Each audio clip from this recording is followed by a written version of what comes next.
Hello friends, welcome to Yadna investment academy. आज हम बात करने वाले हैं निफ्टी 50 इस इंडेक्स के बारे में।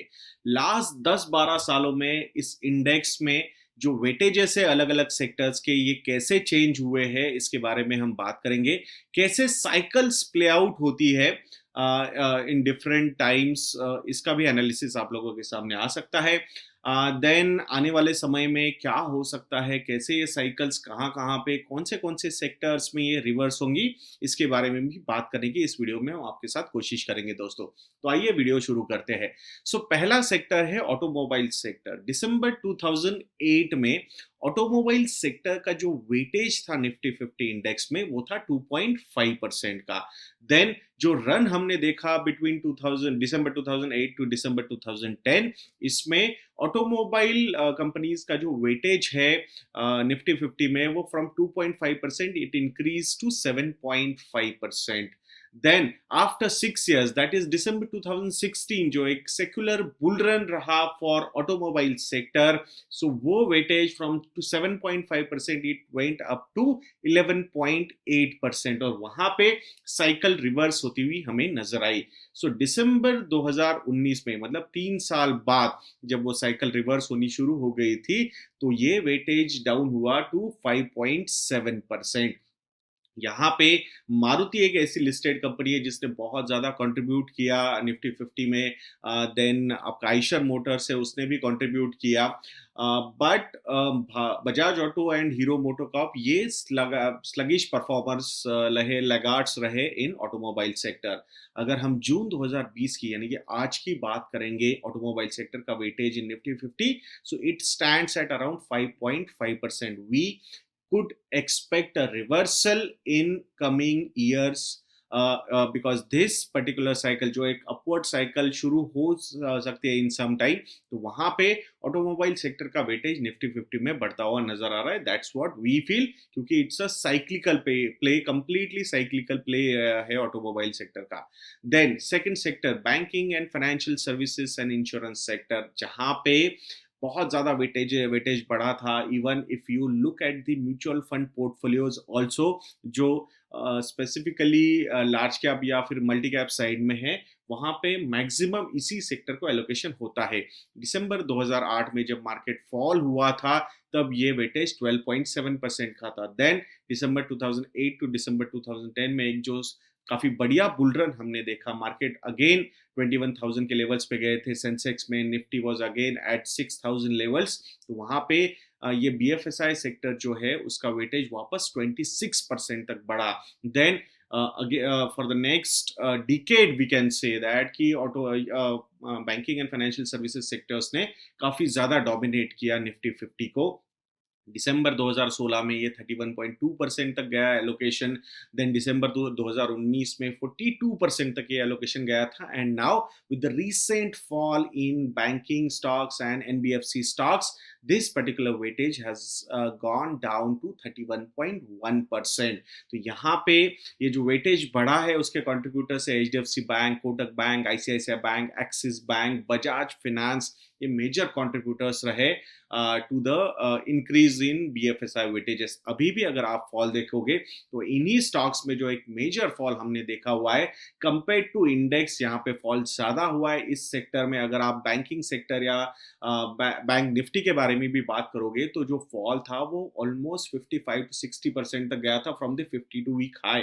अभी वापस एक 20 से 25%, 30% की रैली हमने बॉटम से देखी है। ऊपर से नीचे आने का परसेंटेज अलग होता है, नीचे से ऊपर जाने का परसेंटेज अलग होता है। 100 रुपए का वैल्यू 50 रुपए पे आता है तो 50% डाउन होता है, बट वही 50 रुपए का 100 रुपए पे जाता है तो 100% अप होता है। तो ये हमने समझना चाहिए। तो वहां पे आने वाले समय में दैट्स व्हाट वी फील कि अभी जो वेटेजेस है निफ्टी 50 में, at least those are very strong companies like HDFC Bank या कोटक बैंक या आईसीआईसीआई बैंक में a lot of improvement happened in their NPA book, या फिर एक्सिस बैंक में भी बहुत सारे ठीक ठाक चीजें हो रही है।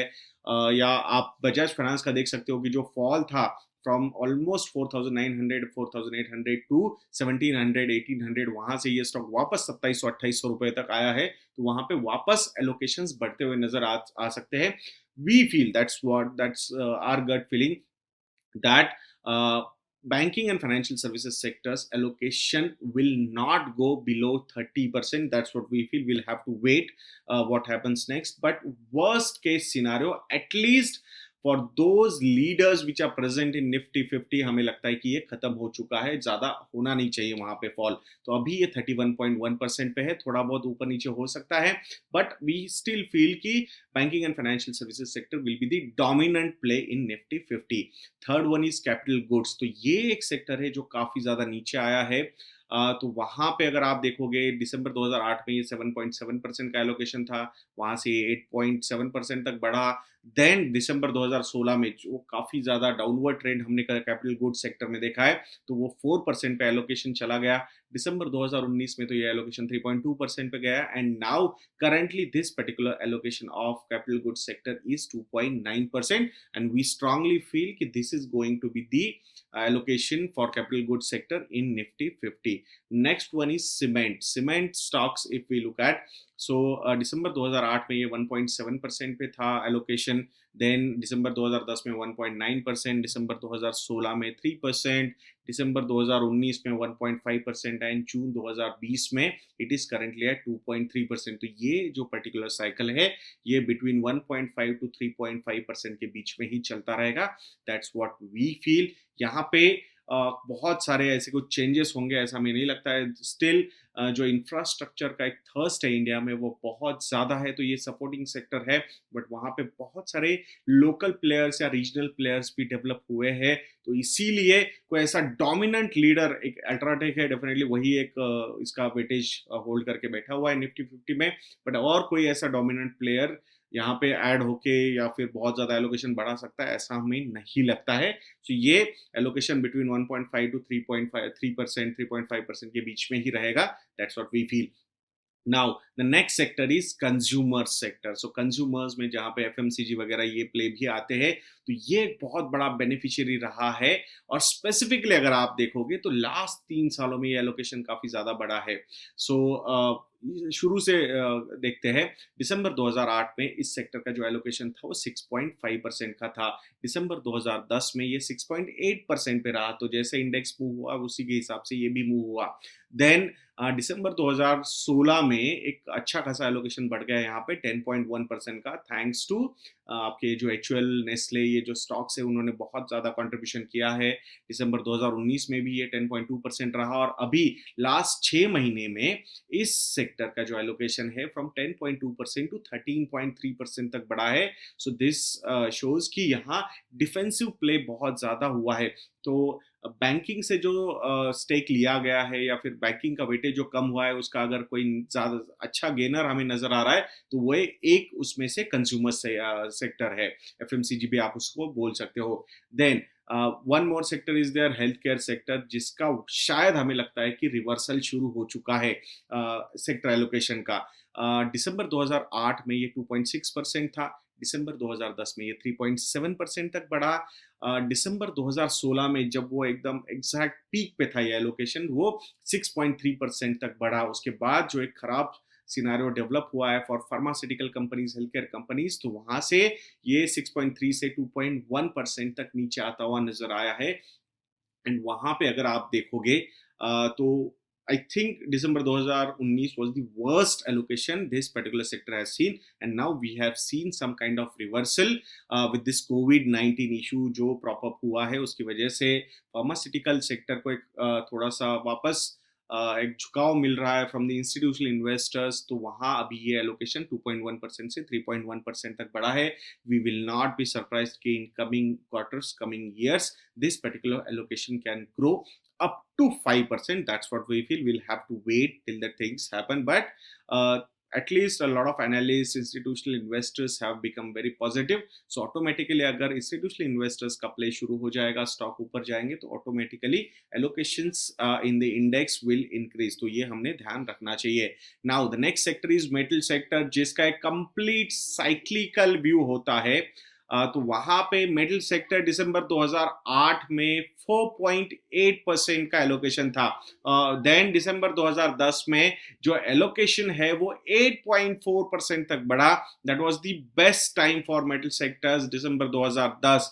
बट उसके बाद जो नेक्स्ट 6 ईयर्स थे वो बहुत ज़्यादा साइक्लिकलिटी रही इस सेक्टर में, और continuously downward trend at least stock prices में देखा है हमने मिडिल सेक्टर्स में। तो वहां से 8.4% से ये जो एलोकेशन है वो 1.5% तक नीचे आया है फॉर मेटल सेक्टर्स। देन दिसंबर 2019 में ये थोड़ा सा बढ़ा टू 2.4%, एंड नाउ जून 2020 में ये 2.2% पे है।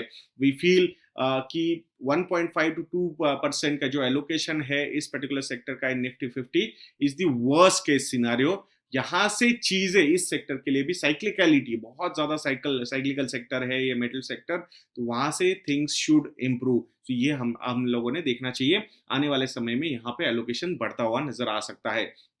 देन ऑयल एंड गैस के बारे में अगर हम बात करेंगे, सो दिसंबर 2008 में 24.5% का एलोकेशन था ऑयल एंड गैस सेक्टर का इन निफ्टी 50। उसके मेजर कंट्रीब्यूटर्स थे ONGC and Reliance industries. ONGC थोड़ा सा प्ले बहुत ज्यादा डाउन प्ले हो चुका है अभी, बट वहां से अगर आप दिसंबर 2010 में देखोगे तो वो एलोकेशन काफी ज्यादा नीचे आया, from 24.5% to 14.7% for oil and gas. Then दिसंबर 2016 में ये 9.4% तक गया, 9.4%। देन दिसंबर 2019 में थोड़ा सा इंक्रीज हुआ ये to 12.5% thanks to Reliance Industries rally, क्योंकि अभी भी निफ्टी 50 में रिलायंस इंडस्ट्रीज को ऑयल एंड गैस सेक्टर के बारे के एलोकेशन ही समझा जाता है।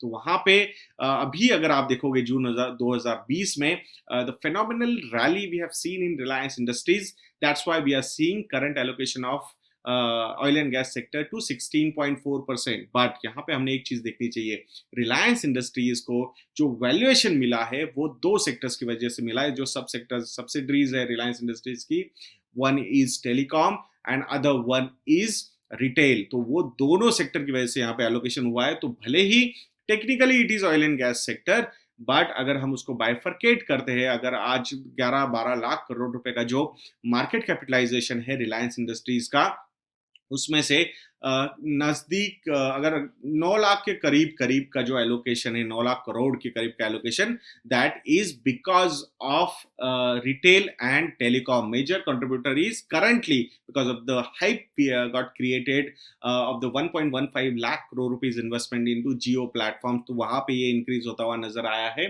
सो वहां 16.4% को यहाँ पे स्टार मार्क करके हमने देखना चाहिए। It majorly belongs to telecom and retail sector also, तो ये हमने याद रखना चाहिए। और यहाँ पे जैसे ही ये जियो वगैरह अगर लिस्ट हो जाता है, एटलीस्ट इंडिया में लिस्ट हो जाएगा, तो I think that will be in few quarters only it will be part of nifty 50, that's what we feel. So we'll have to wait till the things happen, but abhi technically we will consider this into oil and gas sector only. Now the next sector is technology sector. तो ये जो sector है ये इसने अपनी consistency रखी है last 10 सालों में। अगर कोई एक सेक्टर है जिसका एलोकेशन ऑलमोस्ट इंटैक्ट रहा तो वो टेक्नोलॉजी सेक्टर है। 14.3% इन दिसंबर 2010 एंड नाउ 14.1%। दिसंबर 2008 में जो फॉल हुआ था उसमें ये 9% तक नीचे आया था, वहां से ये इंक्रीज होकर 14.3% इन दिसंबर 10, दिसंबर 16 में 14.4%, 12.8% in December 19, and now currently it is holding at 14.1%. So technology sector overall, I think this is one sector कि ये उतना ही अपना allocation maintain करके चलता रहेगा. That's what we feel. We'll have to wait till the things happen. Now the next sector is telecom sector. So telecom sector में अगर आप देखोगे तो एक drastic fall हुआ है प्योर टेलीकॉम प्ले। अगर आप देखोगे तो from 11.6% in December 2008, majorly the contributor was Bharti Airtel. वहां से दिसंबर 2010 में 2.9% तक नीचे आया, दिसंबर 2016 में ये 2.3%, दिसंबर 2019 में 2.2%, but now in June 2020 this particular allocation has increase to 3.4%। ये पूरा का पूरा प्ले जो है 3.4% का, that is majorly because of the Bharti Airtel stock, nothing else. Vodafone Idea is no play now, at least in the Nifty 50 अगर आप देखोगे तो। बट ओवरऑल अगर यहाँ से देखते हो तो एक अच्छा फ्यूचर टेलीकॉम सेक्टर के लिए नजर आ रहा है। The war, price war at least we feel is over, and now the complete focus is on profitability and revenue growth. तो वहाँ पे एवरेज रेवेन्यू पर यूजर का जो टारगेट है भारतीय एयरटेल का, from 150 rupees per user to 300 rupees per user per month, अगर ये अचीव कर पाएंगे तो यहाँ पे एक अच्छी खासी रैली यहाँ से भी ये स्टॉक में जो अराउंड 600 रुपए पे ट्रेड हो रहा है, वहाँ से भी काफ़ी ज़्यादा ऊपर की रैली हो सकती है भारतीय एयरटेल में। So we need to watch this particular sector also in coming months. तो हमें लगता है इसका वर्स्ट फेज खत्म हो चुका है इस सेक्टर का, and now glorious days are ahead. Now utilities का अगर हम एलोकेशन देखेंगे तो from 13.3% in December 2008, this particular allocation has decrease to 4.5% in December 2009। दिसंबर 2016 में ये 4.4% पे नीचे आया। दिसंबर 2019 में ये 2.8% तक नीचे आया, एंड 2.7% इन जून 2020। तो ये यूटिलिटी सेक्टर का है। मिसलिनियस अगर आप देखोगे बाकी अदर, तो वो अराउंड 2.9% अभी एलोकेशन है। दिसंबर 2008 में ये 3.3% था। तो यहाँ से अगर आप देखोगे तो वर्स्ट केस सिनारियोज जो है, जो हमें लगता है ऑटोमोबाइल सेक्टर के, यहाँ से चीज़ें खराब होना मुश्किल लगता है हमें, क्योंकि बॉटम ऑलरेडी फॉर्म अप हो चुका है, ऐसा फील आता है looking at the numbers which we are seeing. Obviously first quarter is going to be a trouble, तो थोड़ा बहुत वहाँ पे ऊपर नीचे हो सकता है, बट साइक्लिकलिटी में upward trend should start. BFSI यहाँ पे भी जो एलोकेशन अभी है 13.1% का, 31.1% का, ये भी 30% के नीचे जाएगा नहीं, दैट्स व्हाट वी फील। देखते हैं क्या होता है। Capital goods 2.9%, I think L and T is the only company which is helping, तो वो उतना ही रहेगा, ज़्यादा चेंज होने की कोई एक्सपेक्टेशंस नहीं है। सीमेंट में there are lot of regional play which happens, that's why UltraTech ये लीड करता रहेगा, बट एलोकेशन आई थिंक ये it would be between 2% to 3.5% के बीच में ही रहेगा। कंज्यूमर्स, तो ये एक सेक्टर है, हमें लगता है इन कमिंग क्वार्टर्स और ईयर्स ये एलोकेशन डिक्रीज हो सकता है। ऑलरेडी बहुत ज़्यादा रिच वैल्यूएशंस पे ये कंपनी ट्रेड हो रही है। तो यहाँ अगर कोई बहुत बढ़िया प्ले नजर आता है वैल्यूएशन पॉइंट ऑफ व्यू से, तो आईटीसी नजर आता है, बाकी सारे स्टॉक्स काफी ज्यादा एक्सपेंसिव नजर आते हैं। तो वहां पे ये सेक्टर का अपसाइड लिमिटेड लगता है हमें, and now the allocation should go down with improving market, so let us wait. Health care, यहाँ से एलोकेशन बढ़ सकता है 3.1%.